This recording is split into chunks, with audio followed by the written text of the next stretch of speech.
Hello, amazing morning everyone. So ngayon, tuturuan ko po kayong gumawa ng sarili nyong Facebook page. So sa paggawa ng Facebook page, ang unang-unang kailangan mo ay yung sarili mong Facebook application sa cellphone.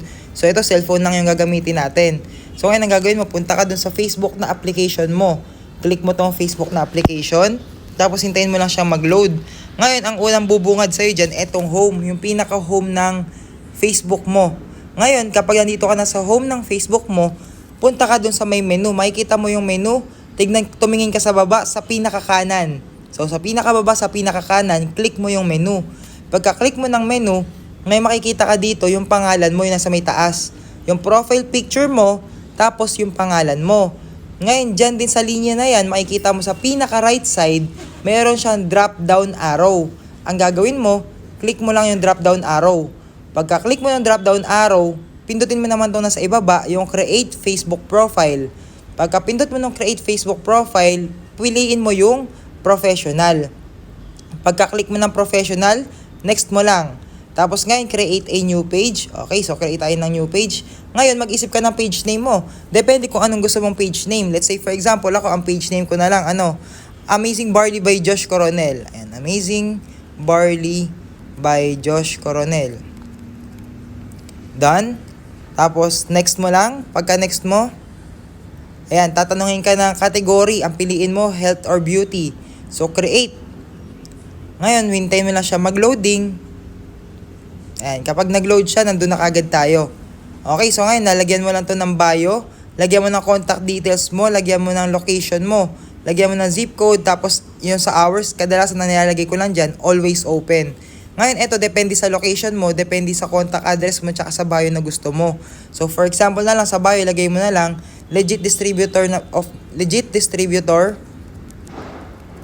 ng barley ni Maritoni Fernandez. Pero ito, yung bio, nakadepende sa'yo kung ano yung gusto mong ilagay na bio. Tapos, contact details mo, location mo, tapos yung hours, lagay mo lang, always open. Since ano naman tayo, sa Facebook lang tayo. Tapos, pagkatapos nyan, click mo lang yung next. Pagka-click mo ng next, ayan, hihingan ka na kagad yan ng profile picture. Ikaw, kung pwede ka na mag-upload kagad ng profile picture dyan, click mo lang yan. O ngayon, mamili tayo ng profile picture. Let's say, for example, etong Team Icarus na logo na lang muna, kunwari. Yan. Tapos, upload ka na rin ng cover photo mo. Ngayon, pili ka lang ng cover photo. Let's say, for example, itong mga DHL box. Ayan. Ngayon, ikaw mamimili kung ano yung gusto mong cover photo, ano yung gusto mong profile picture. Next nyan, kapag meron na, click mo lang yung next. Pagka-click mo ngayon ng next, ayan, wait lang natin mag-loading.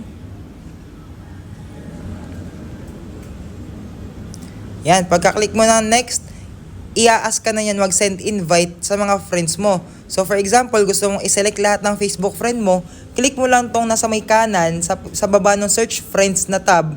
Meron dyan makikita, select all yung kulay blue. Kung gusto mong invite lahat ng friend mo, select all mo. Pero sa ngayon, sa video na to, since ito ay tutorial lang naman, yung sarili ko lang muna, isa ko lang muna ng account yung isa-select ko na i-invite ko as followers sa page ko. Pero kung kayo, wala pa naman kayong followers sa page, click nyo lang yung select all. Ngayon, kapag na-select all mo na, click mo tong next. Okay, so send invite. Okay. Next. So, pagkatapos na ito, ang kiklik mo lang dito ay page notifications on your profile. So, okay na yan. So, done. Pagkatapos nyan, ayan na. Meron ka ng sarili mong Facebook page. So, ganun lang kadali gumawa ng Facebook page. Yun lang. See you on the next video.